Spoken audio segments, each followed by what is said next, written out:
England. 700 years ago, the country stood on the brink of disaster. In June 1348, as people were going about their normal daily business, they were totally unaware that their lives were about to be shattered as a deadly threat headed towards the Dorset coast.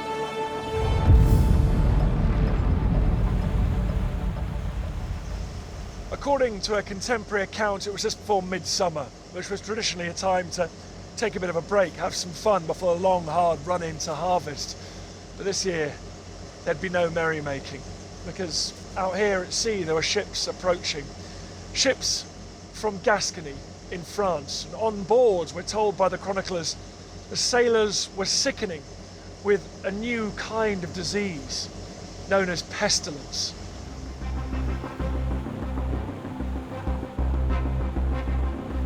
The ships are thought to have been carrying wine, and they were heading here to Melcombe Regis in Dorset. Today, it's a quiet, picturesque part of Weymouth with a harbour full of luxury yachts and pleasure cruisers. But in 1348, this was a busy working port teeming with fishing boats and merchant ships. To the unsuspecting people of Melcombe, the approaching vessels were just two more boats full of goods from Europe. Nothing out of the ordinary. Looking out at the harbour now with its pleasure boats and the pubs and tourist shops along the quaysides, it's hard to imagine that 700 years ago, this was ground zero, where the most devastating disease in our history entered the country. We don't know how many sailors were infected on board those ships, and we don't know if any had already died by the time they docked. What we do know is that no attempt was made to quarantine those ships, so the infected sailors and their cargoes came ashore. At first, there was no sign that anything was wrong. They offloaded their cargo on the quayside, paid their dues at the customs house, and drank in the taverns. But while they were mingling with the locals, without anyone knowing, the disease began to take hold. To begin with, local people around here would have reported having flu-like symptoms or feeling a bit off colour, perhaps nothing too drastic. But that was about to change. Their conditions would rapidly get worse until they would become the first victims here in Britain of the Black Death. At that point, none of them knew that they were suffering from the most devastating disease in history: bubonic plague. Raksha has come to the old operating theatre near London Bridge to meet Dr. Susie Edge and special effects makeup artist Ruth Pease to learn more about the horrific symptoms of bubonic plague.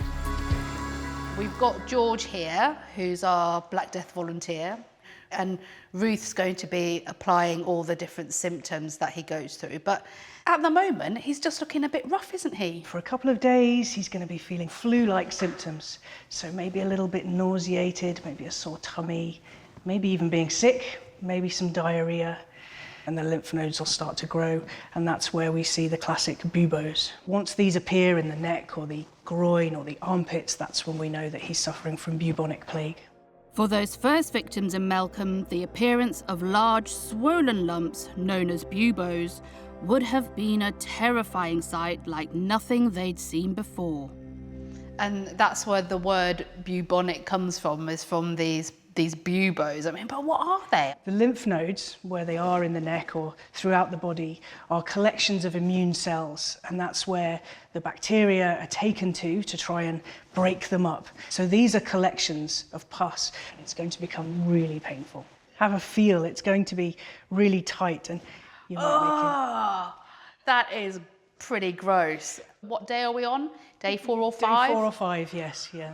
And after that, after day 5, we might even see them getting so big and so tight that they might burst open and the pus could come out. At this point, a few people might survive, but many would worsen rapidly, and by day 6 or 7, their skin would turn black. The skin is dying and it's not getting any blood. It's shutting down. I think these are the signs now that George isn't going to make it through. So all in all, the whole process would take about a week? That's really scary, isn't it? Very rapid. I think it is quite rapid, and the family at that point must be looking, wondering if they were going to be next.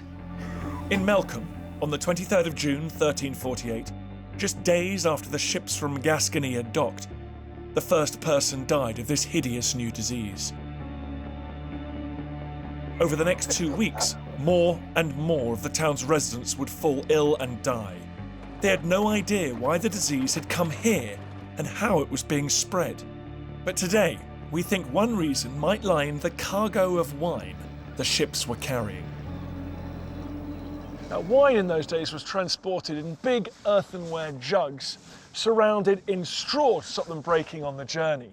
Now, that straw proved perfect, not just for stopping breakages, but for making nests in. Nests by unwanted stowaways and plague super spreaders, rats. At the time, no one linked rats to the arrival or spread of the plague. The connection was made 500 years later in 1894 when a Swiss-French doctor, Alexandre Yersin, identified that plague was caused by a deadly bacteria found in rats. And then later research showed that the rats' fleas spread the bacteria to humans.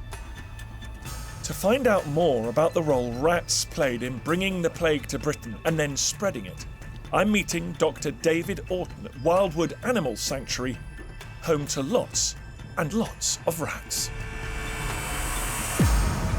So rats have got a bad reputation, haven't they? But how important were they in the spread of the plague? It seems likely that they probably played a pretty big role in it.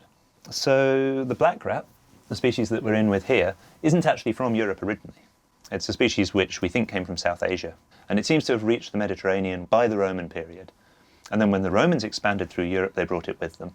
So wherever you had the trade networks and the urbanism that went with the Roman Empire, we had rats as well. Certainly by the 13th century, they're ubiquitous across almost all of Europe. So rats are a sign of a thriving economy, busy international trade, lots of people coming and going. So the famous wine trade coming up from the south of France into England, that would have been a highway for rats. I think it's a fair bet that if you're looking at a decent-sized ship in the 13th or 14th century, it's going to have rats on it. But if you have a ship that's carrying a cargo of something like grain, the rats will multiply. You'll have a large number of rats potentially by the time it gets to wherever it's going. And the thing about ships, they're not only a nice place for rats to live, but they move around all the time, therefore allowing plague and, well, rats and the plague to spread. There's always the possibility some of those rats are going to go ashore. So a little rat just ran over my foot, and we're surrounded by rats in here. 700 years ago, in a time of plague, this would have been a suicidally dangerous thing to do. Yeah, it probably wouldn't be a great idea.